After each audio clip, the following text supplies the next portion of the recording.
बुलंदशहर हिंसा मामला, कोर्ट का बड़ा फैसला। 5 को उम्र कैद, 33 को 7 साल की सजा। उत्तर प्रदेश के बुलंदशहर जिले में 3 दिसंबर 2018 को हुई हिंसा के मामले में अदालत ने अपना फैसला सुना दिया है।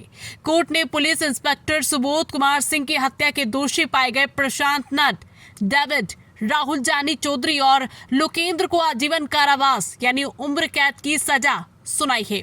वहीं 33 अन्य आरोपियों को 7-7 साल की सजा दी गई है, जिन पर दंगा, आगजनी और हिंसा फैलाने के आरोप सिद्ध हुए। ये घटना उस समय हुई थी जब सयाना थाना क्षेत्र के एक खेत में गोवंश के अवशेष मिलने के बाद इलाके में हिंदू संगठनों और ग्रामीणों ने भारी विरोध प्रदर्शन शुरू कर दिया था। विरोध प्रदर्शन ने उग्र रूप ले लिया और भीड़ ने पुलिस चौकी को आग के हवाले कर दिया। साथ ही कई सरकारी व निजी वाहन भी फूंक दिए। इस हिंसा के दौरान इंस्पेक्टर सुबोध कुमार सिंह की गोली मारकर हत्या कर दी गई थी। इस मामले में सजा पाने वालों में कई स्थानीय राजनीतिक और सामाजिक संगठनों से जुड़े लोग भी शामिल हैं, जैसे योगेश राज जिला पंचायत सदस्य, सचिन अहलावत बीजेपी मंडल अध्यक्ष, पवन राजपूत आरएसएस कार्यकर्ता और शिखर अग्रवाल निषाद पार्टी का नेता। कोर्ट के इस फैसले से यह संदेश गया कि कानून हाथ में लेने वालों के खिलाफ कड़ी कार्रवाई की जाएगी। ये निर्णय इंसाफ की दिशा में एक अहम कदम माना जा रहा है।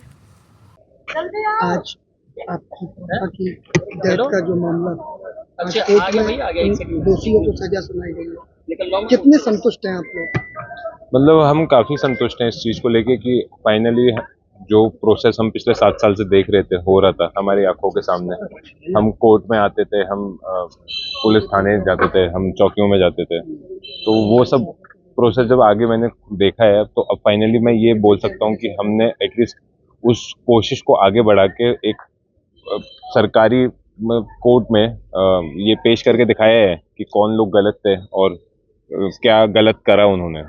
उस चीज़ का कोर्ट ने वो जो अनाउंसमेंट करी है, अब उसको मैं अपने वकील साहब के साथ जाके अपना बैठूंगा, डिस्कस करूंगा कि कैसे इसको हम और आगे कंटिन्यू कर सकते हैं, ताकि जो मेरे को एक उम्मीद मिलती है कि मैं न्याय दिला रहा हूँ वो न्याय कहीं सिमट ना जाए। सर, जो बचाव पक्ष है वो हाई कोर्ट जाने की बात कर रहा है, आपकी लड़ाई?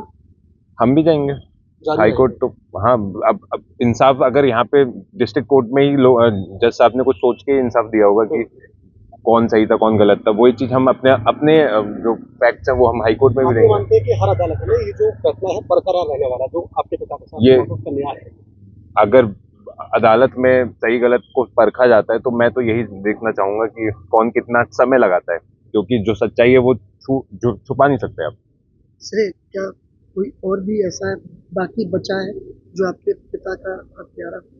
देखिए, मैं उस मामले में जाके इस चीज को नहीं पूछना चाहता कि कौन बचा है कौन कितना बचा है। अंदर दे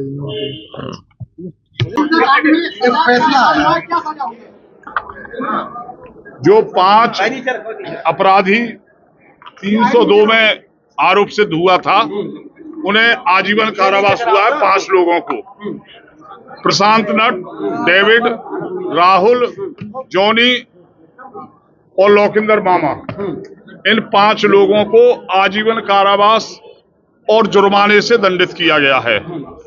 और बाकी जो 33 थे, जिनमें 307, 147, 148, 149, 436, 332, 353, उनको 7 साल से दंडित किया है। तो कम से कम जो सजा हुई है 7 साल हुई है और ज्यादा से ज्यादा उन 5 लोगों की हुई है आजीवन कारावास हुआ है। एक सवाल ये है कि ये जो पूरा ये केस चला है, इसमें जो सुबोध सिंह है शहीद इंस्पेक्टर, उनके अलावा सुमित की मौत का भी ये केस साथ में चला है। सुमित की मौत के बारे में दोनों विवेचना एक साथ चली थी।